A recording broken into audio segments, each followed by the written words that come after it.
एक वीडियो सामने आया है। इस वीडियो में दिखाई देती है पाकिस्तान की शाहीन मिसाइल। यह पाकिस्तान की शाहीन बैलिस्टिक मिसाइल है जो न्यूक्लियर कैपेबल मिसाइल मानी जाती है और इसे भारत की तरफ दागा गया। भारतीय सेना की तरफ से जारी इस वीडियो में पाकिस्तान की यह शाहीन मिसाइल स्पष्ट रूप से दिखाई पड़ती है, जिसके बारे में जानकारी दी जा रही है कि इसे S-400 ने इंटरसेप्ट कर दिया। लेकिन पाकिस्तान ने शाहीन मिसाइल का इस्तेमाल किया और इसे लेकर अब बवाल मच गया है। हालांकि उसमें न्यूक्लियर वॉरहेड नहीं था, बल्कि पारंपरिक हथियार था। लेकिन अगर किसी टारगेट को न्यूक्लियर कैपेबल मिसाइल के जरिए हिट करने की कोशिश पाकिस्तान कर रहा है तो यकीनन वह इसका संदेश बढ़ा देना चाहता है। बताया तो यह भी जाता है कि यह दिल्ली को टारगेट करने के लिए किया गया था। शाहीन बैलिस्टिक मिसाइल पाकिस्तान की स्ट्रेटेजिक न्यूक्लियर कैपेबल मिसाइल है, जिसे भारत के डीप स्टेट को टारगेट करने के लिए डिज़ाइन किया गया है। लेकिन पाकिस्तान ने जिस शाहीन मिसाइल का इस्तेमाल किया उसमें पारंपरिक हथियार था।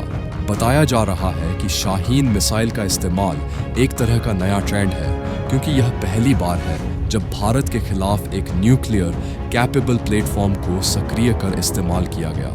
भारत के एयर डिफेंस सिस्टम ने पाकिस्तान की शाहीन और इसके अलावा फतेह सीरीज की मिसाइलों को इंटरसेप्ट किया।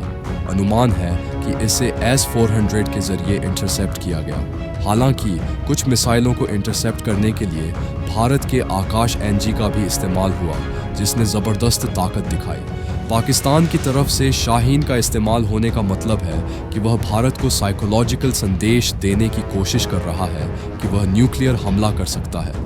यानी संघर्ष के बाद अगर आपने भारत के प्रधानमंत्री और रक्षा मंत्री के मुंह से बार बार न्यूक्लियर ब्लैकमेलिंग शब्द सुना, तो यह हो सकता है कि शाहीन मिसाइल के इस्तेमाल से इसका कनेक्शन हो।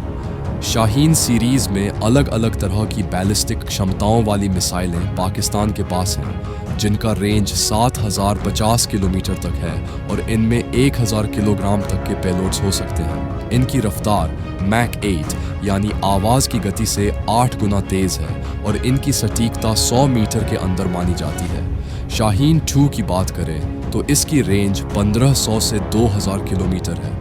माना जाता है कि इसकी सटीकता 50 मीटर के अंदर है और माना जा रहा है कि शाहीन 2 का ही इस्तेमाल भारत के खिलाफ पाकिस्तान ने पारंपरिक हथियार लगाकर किया था। वहीं पाकिस्तान के पास शाहीन 3 भी है, जो भारत के दूर दराज के राज्यों को निशाना बनाने में सक्षम है। शाहीन 2 और शाहीन 3 पर पाकिस्तान को बहुत यकीन है और वह मानता है कि इनके ज़रिए वह भारत को नुकसान पहुंचा सकता है।